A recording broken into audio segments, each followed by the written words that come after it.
Hi everyone, today's video is quite different as you can see by the title. This was inspired by all the anonymous posts that I've been seeing on the Estée Laundry Instagram. And if you don't follow Estée Laundry, they're basically a community. I don't know who runs it because they're completely anonymous. Similar to Diet Prada, they expose a lot of the beauty side of all the controversies, brands. So for the past few weeks, they've been really going hard against bullying in the beauty industry. And as you guys know, I'm currently still in the beauty industry. I'm not going to talk about the influencer side because it's not related to what the claims that I have read. This is working for a brand directly, so it can be retail or it can be in the corporate side. I'm mostly going to be focusing on the retail because that's where I have a lot of experience. I did work for Bare Minerals for over 2 years. I never really spoke about what led me to quit because when I first started working for Bare Minerals, obviously I was super excited.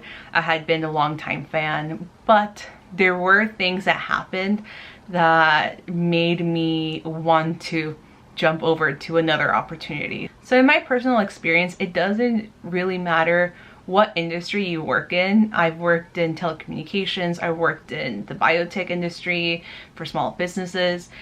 There's always going to be some elements, some toxic elements of high school present even in the higher levels. I've had supervisors being fired because they were bullying and talking bad about other supervisors. I've also experienced a lot of gossiping, and this is no exception in the beauty industry. Actually, I feel like it's a little bit elevated just because a lot of the people working in the beauty industry happen to be women. And I'm not saying that every single woman is catty, but there is a lot of cattiness in the beauty industry. And I'm not surprised by a lot of the claims that I have been seeing on the Estée Laundry. And I'll link their page because it's honestly, there's a lot from many different companies. There's Briogeo being targeted, Charlotte Tilbury as well, Drunk Elephant, Estée Lauder, that one is a repeat offender. And I'm not surprised at all because I do have friends. One of my closest friends had a very traumatic experience working for an Estée Lauder brand, L'Oreal again. So there's a ton of companies which, you know, as a consumer, I can put myself in the consumer shoes. It makes it very hard to want to support those companies, but you do have to take in consideration that obviously people are higher up do earn a bigger chunk of the money that you choose to spend, but there's also so many other people down below. Like for me at Bare Minerals, I was like down below, but each sale contributed to, you know, my paycheck. So that's why I necessarily don't agree with cancel culture, because there's so many different levels, and canceling a company affects everyone, not just the 1%. I sound like Bernie, but it doesn't affect only the people at the top. It also affects everyone at the bottom. So my experience working for Bare Minerals, I mean, overall, it was quite good, but there was a time actually where I got very anxious, and it was very evident because I would stop posting on YouTube and Instagram. Things became very toxic. It became very stressful. I had to investigate ways to deal with my stress, so I did end up going into taking CBD to you know, deal with my stress, because it did really affect me. I was dealing with a manager that was bullying and teasing and starting drama just like in high school, and it became a very toxic place. I would get picked on anything, my brows, my taste in music, my concert seats. Like, it was just one thing after another. Then there was another coworker that made things even more toxic and more stressful. But working for someone who treated her employees like shit, I mean, it didn't really sit well with me.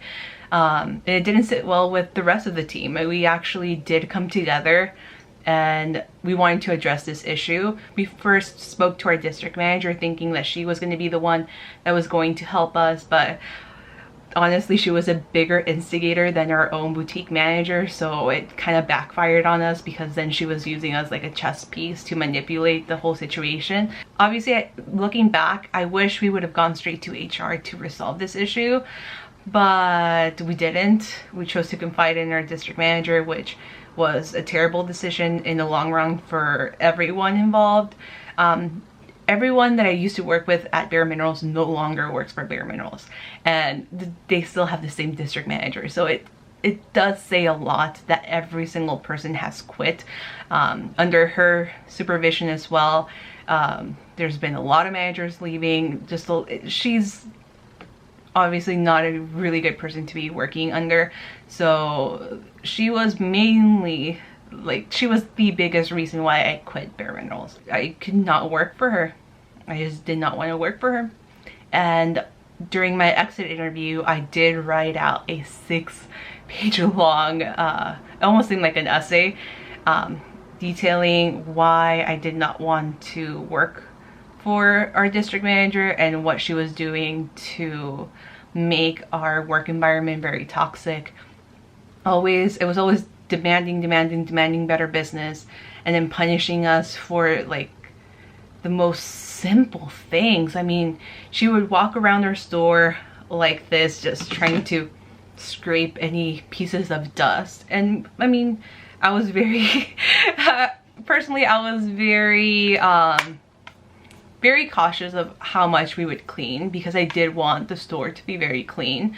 And she would just, you know, punish us for the most simplest things. And by punish us, it would be, you know, giving us bigger sales goals, humiliating us as well in our district calls. So it had different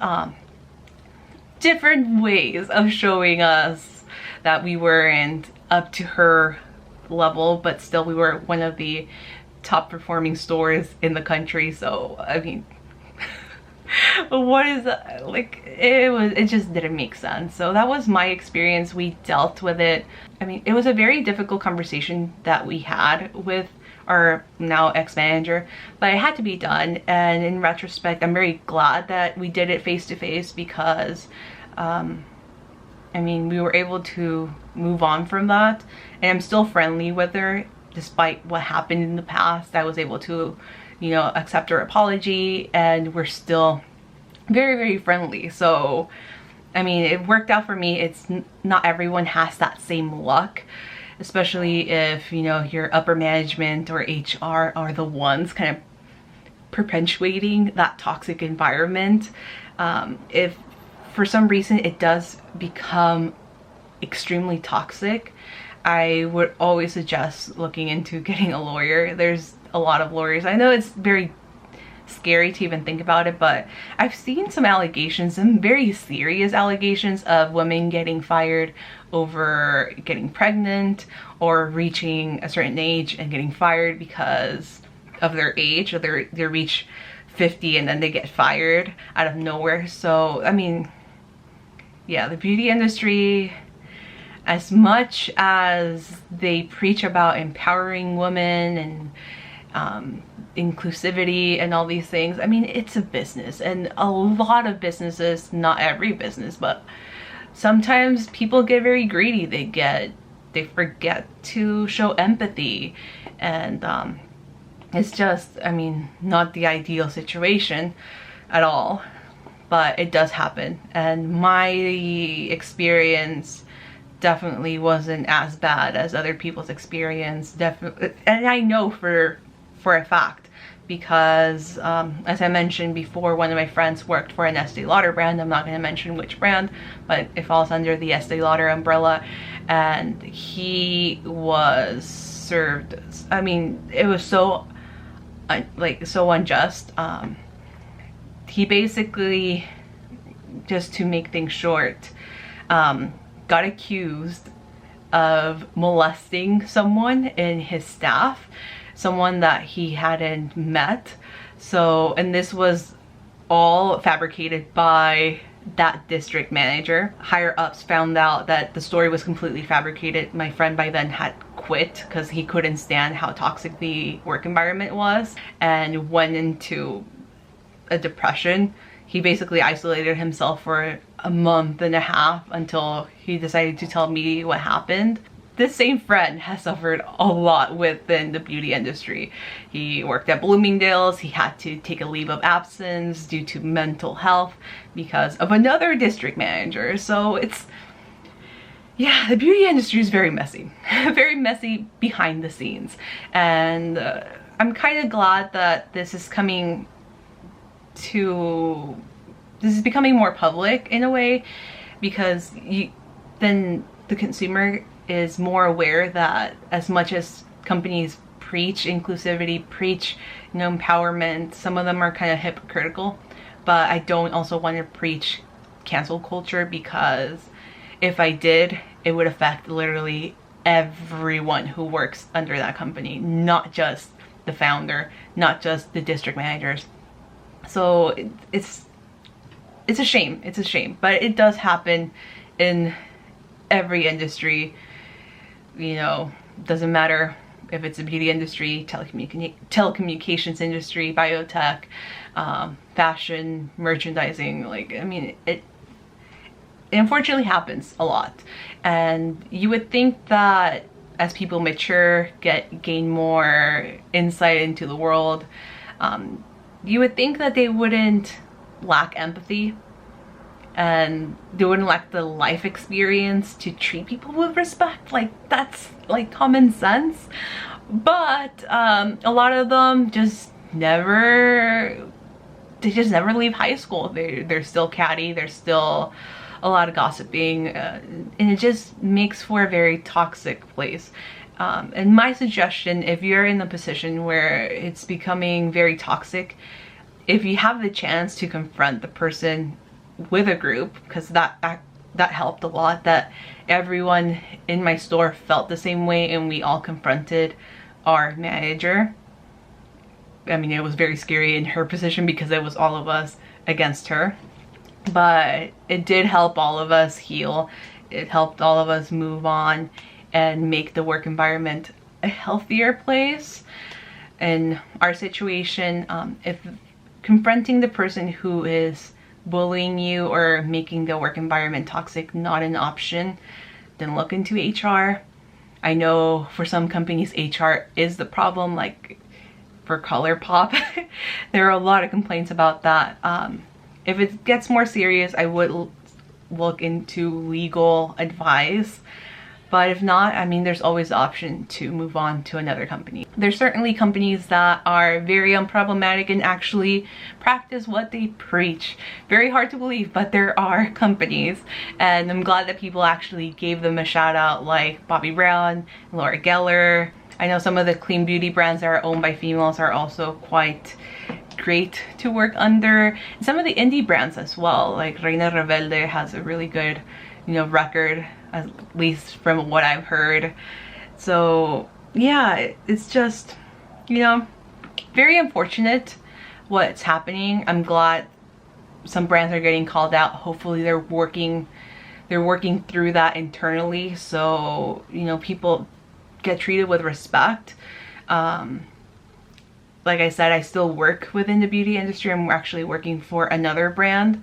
I still don't know a whole ton of what happens like behind the scenes for this brand, but you know, I have heard some rumors of employees, but I mean, it is what it is. I personally do not like being catty. I don't like gossiping. I just go to work, I do my job. I try to make women feel as confident and as good as possible. I always treat people with respect. That's just part of my work ethic. So, you know, I clock in, I do my job, I leave. Hopefully I leave satisfied that day. So yeah, I just wanted to talk a little bit about this. I'm not telling you to cancel Charlotte Tilbury and ColourPop and all these brands that were mentioned. I will leave Estée Laundry down below so you can read through some of the allegations that were shared in that page. But yeah, I just, you know, just bring some more awareness into this. Sometimes high school never ends, and it's unfortunate, and people deserve to be treated with respect, and they deserve being empowered, and not have them, you know, go crazy and take a leave of absence due to mental health reasons, because it happens a lot. The beauty industry sometimes can be a little bit hypocritical, but some people just, you know,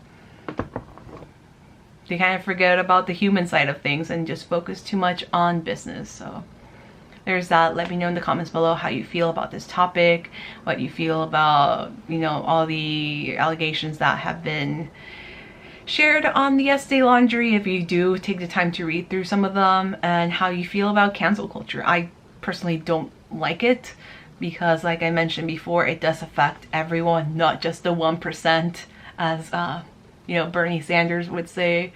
It would affect even people down below like myself or other, you know, other employees. And I'm sorry I can't give you more insight about the corporate side, just because I have never worked in a corporate office. I've always done the retail side of the beauty industry, and I mean, there's, like I said, a lot of drama, a lot that has happened to me, even in the short amount of time that I've been there, and a lot that I have heard, because people know people. Like, you'll find a lot of connections. Like, some person has worked for 5 brands, and there's just a lot. It's like a little bit overwhelming, especially for someone who's introverted like myself. But like I said, I just clock in and I do my job, and I make people feel better, and then I clock out, and that's it. So yeah, I hope you guys enjoyed this video. Subscribe if you're brand new. I apologize for rambling so much, but I'll see you guys very soon in my next video. Bye!